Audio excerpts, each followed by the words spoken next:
नमस्कार साथियों, class again सबकी कक्षा पर आप सभी का स्वागत है।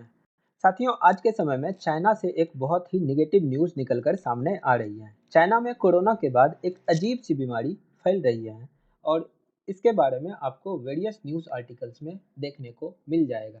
जैसे कि द इंडियन एक्सप्रेस लिखता है, spikes in illness and pneumonia cases in China, WHO seeks more information. तो इस तरह का कहना है WHO का कि जैसे जैसे ये स्पाइक हो रहा है इलनेस में और न्यूमोनिया केसेस चाइना में बढ़ रहा है, तो WHO इस बात को लेकर के कंसर्न है कि ये और भी अधिक इन्फॉर्मेशन चाइना को इस बारे में देने को कह रहा है। Mysterious pneumonia outbreak in China, what we know so far. तो हम लोग देखते हैं कि क्या मामला है और ये न्यूमोनिया क्या है।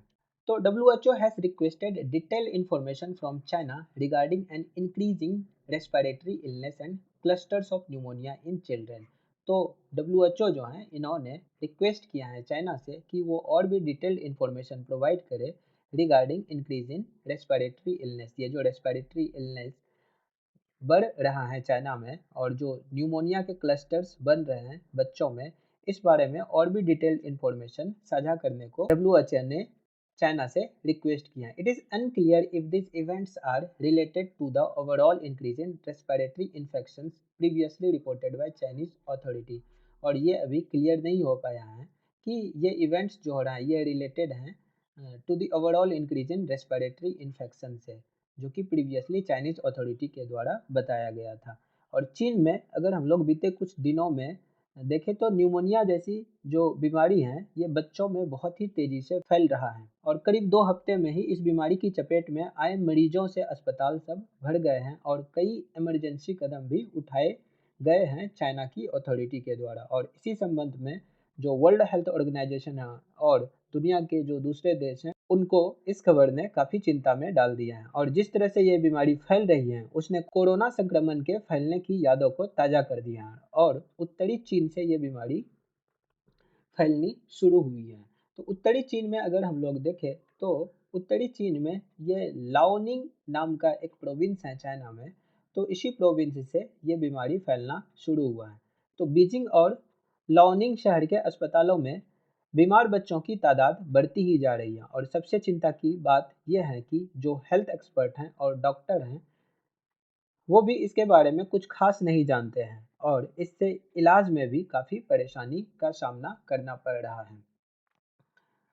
अगर हम लोग पीड़ित बच्चों की बात करें तो पीड़ित बच्चों में फेफड़ों में जलन, तेज बुखार, खांसी और जुकाम जैसे लक्षण दिखाई दे रहे हैं। तो चीनी समाचार चैनल ने बीमार बच्चों के परिवार के हवाले से बताया है कि इस बीमारी का कोई नया लक्षण नहीं है, बल्कि बच्चों का शारीरिक तापमान बढ़ जाता है और फेफड़ों में गांठ सी बन जाती हैं। चीन के कुछ क्षेत्रों में और आसपास के इलाकों के अस्पताल में इस रहस्यमयी बीमारी से प्रभावित बच्चे सबसे ज़्यादा आ रहे हैं और अस्पताल भर गए हैं। इन रोगियों से दूरी बनाने और मिलते हुए मास्क जैसी एहतियात बरतने के लिए चीन की अथॉरिटी के द्वारा कहा गया है। और चूंकि ये अभी तक साफ नहीं हो पाया है कि ये बीमारी किसी वायरस की वजह से फैल रहा है या इसका कारण कोई और है। तो अगर हम लोग देखें तो ये न्यूमोनिया क्या होता है, हम लोग न्यूमोनिया के बारे में समझते हैं और फिर इसका इम्पैक्ट को समझते हैं कि भारत में इसका क्या इम्पैक्ट हो सकता है। तो न्यूमोनिया अगर हम लोग देखें तो न्यूमोनिया की बीमारी बैक्टीरिया और वायरस की वजह से होता है। ये न्यूमोनिया जो है ये BACTERIA बैक्टीरिया और वायरस की वजह से ये न्यूमोनिया बीमारी होता है। न्यूमोनिया की वजह से लंग्स में इन्फेक्शन हो जाता है, जिस प्रकार से यहाँ देखा जा सकता है कि ये लंग्स में इन्फेक्शंस हैं, ये ब्लॉकेज हैं ब्रोंचियोल का। तो इस तरह का कुछ इन्फेक्शन हमें नज़र आता है और इससे सांस लेने में काफ़ी परेशानी होती है।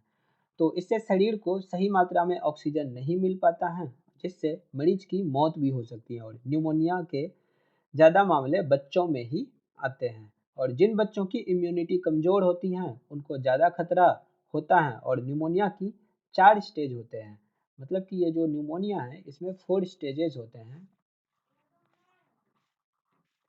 4 स्टेजेस में ये न्यूमोनिया होता है।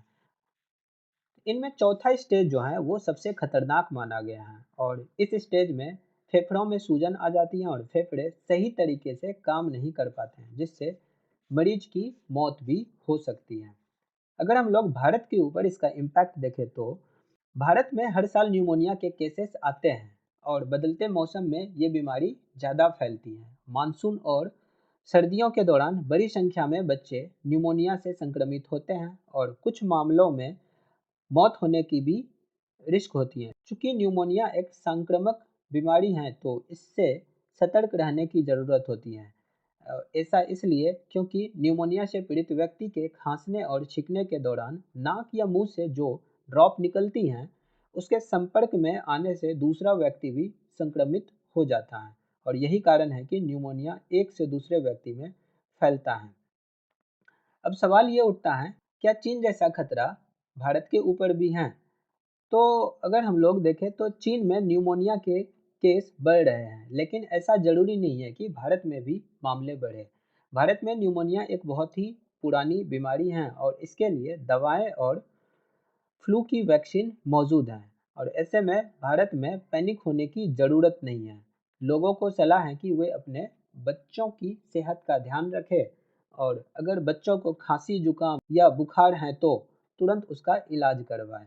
तो जो ये चाइना का न्यूमोनिया स्केयर है, इसमें डब्ल्यूएचओ जो है ये और अधिक ट्रांसपेरेंसी की मांग कर रही है, मतलब कि और भी अधिक डिटेल्स की मांग कर रही है डब्ल्यूएचओ, ताकि कोरोना जैसी महामारी फिर से ना आ जाए इस दुनिया में। और फर्दर अगर इस टॉपिक से संबंधित कोई भी न्यूज़ आती हैं तो एक नई वीडियो के माध्यम से हम लोग उसको अपडेट कर देंगे। जब तक के लिए साथियों, नमस्कार। मिलते हैं हम लोग अगली वीडियो में। जय हिंद।